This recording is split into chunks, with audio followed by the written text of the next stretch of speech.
Hey, it's Alex with LoverFighterWriter, and in this video I'm going to show you how to write a SWOT analysis using ClosersCopy artificial intelligence copywriting software. So if you're not familiar with a SWOT analysis, it stands for strengths, weaknesses, opportunities, and threats. And this is just a framework for analyzing a business and understanding what its strengths, weaknesses, opportunities, and threats are. So basically, it's a really good framework for figuring out where you need to fix things and figuring out what you're really good at that you need to do more of, or that you need to find a way to optimize to use it better. So SWOT analyses are very useful. And I actually, I don't do this anymore, but when I first started my digital marketing business, I used to do a short SWOT analysis as part of anytime that I was in initial discussions with a big potential client, like someone who is going to be, a high ticket client paying me thousands of dollars a month. I would generally do a small SWOT analysis of their business and just offer that to them, either as a kind of like almost a lead magnet. I mean, not a lead magnet because they were already talking, but as a just some free value, I guess. And either there or as like an initial thing when we first started working together after they'd hired me, then I would provide the SWOT analysis so that we would have some ideas to get started on what to work on. So SWOT analysis can be really helpful. Even if you just use it for your own business, it can be really helpful. And even if you're just a freelancer, you can probably benefit from doing a SWOT analysis. And I wanted to make this video because the way that you use this workflow, which has 3 frameworks in it, the way that you use this workflow is a little bit different than the way that you would use a typical workflow, because usually when you're using a framework or a workflow, once you get the output that you want, once you get a high quality output, you stop and you move on. But with this one, even if you get a high quality output, you still want to generate more, because you want to generate multiple ideas so that it can potentially be accurate. Because basically you're tricking this framework, this workflow kind of tricks the AI into acting like it knows the business that it's writing about, but of course it does not actually really know the business. It only has the inputs that you give it. So because of that, in order to get like a really good 3-dimensional and accurate picture of a good SWOT analysis, you want to generate multiple good inputs or multiple good outputs and then combine them yourself after the fact in order to get a really good SWOT analysis. So let me show you what I mean. So I'm in workflows here, workflows tab, and this workflow is in a category called business, and it's called the SWOT analysis generator. So we'll open that up, and I'm just going to use the examples that I built into it. So on step 1, we have business name, type of business, and strengths.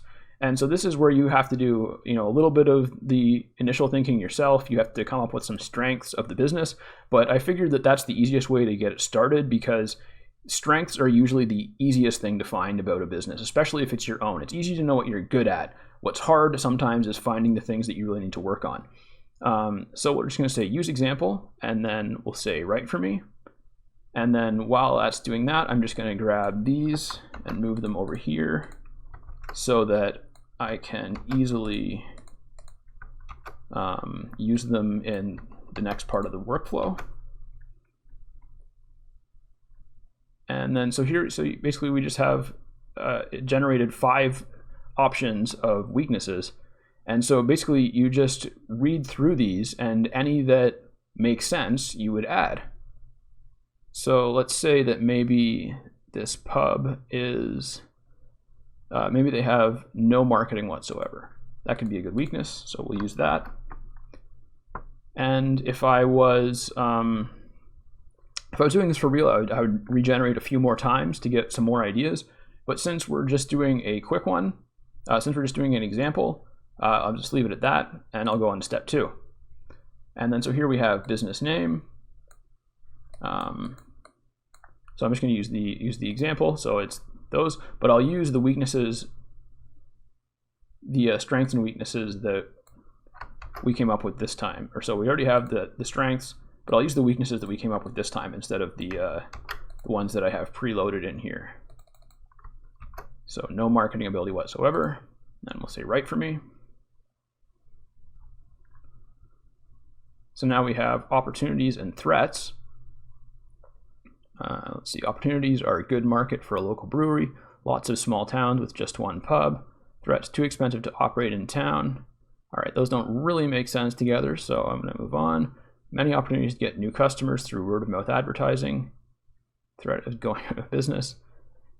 Lots of opportunities to increase market share and profitability, increase competition from domestic and foreign breweries. All right, so I'm going to mix and match here. I'm going to take these opportunities and these threats. And again, if I was doing this for real, I would regenerate a few more times and take down some more ideas. But since we're just doing a demo, I'm just going to do it once and move on to step 3. Oh, and I forgot to change this one. Okay, so that's okay. So the example is for a different business in this step because I forgot to change it.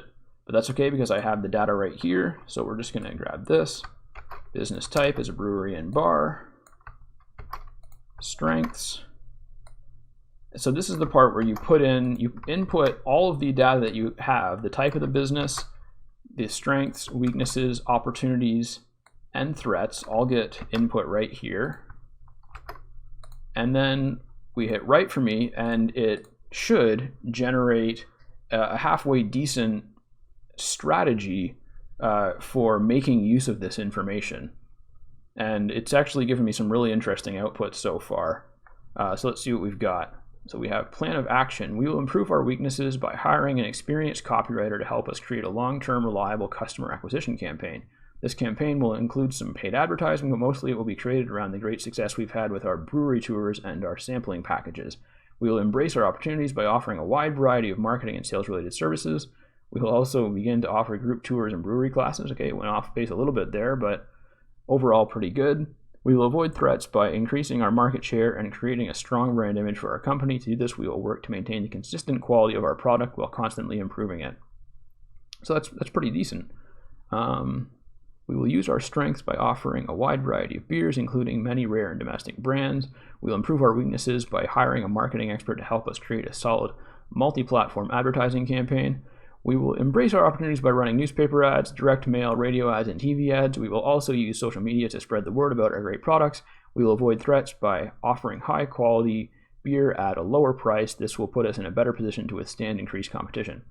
So you can see it's actually coming up with some pretty decent ideas. A lot of it tends to be kind of general, but sometimes you get some really specific things that are really good points. And again, so if you go through all 5 of these generations and take out all the good stuff, and then you do it again, and you do it again, and you do it again, then you're going to have like so many good ideas that are probably really accurate and specific to your business or the business that you're doing this for. And then all that you need to do is kind of summarize it and put it all together yourself. And I mean, you can do that yourself, or you can do that using ClosersCopy, using the rewrite features. So ultimately, this is just a really easy way to do like 80% of the work involved in creating a SWOT analysis. And, I did this for my own business, and I did this for a couple of imaginary businesses and a couple of businesses of friends who I know, who I know a little bit about. And it comes up with some really, really interesting and actually insightful stuff. So I'm going to share this in the community. I'm going to share the frameworks and also the workflow itself in the community, so you'll have access to it. And just let me know. Leave me a comment if you found this helpful. And also, if there's any specific kind of framework that you would like to see built in ClosersCopy, just let me know, and I'll be happy to try and put that together. All right, thanks for watching, and I'll catch you in the next video.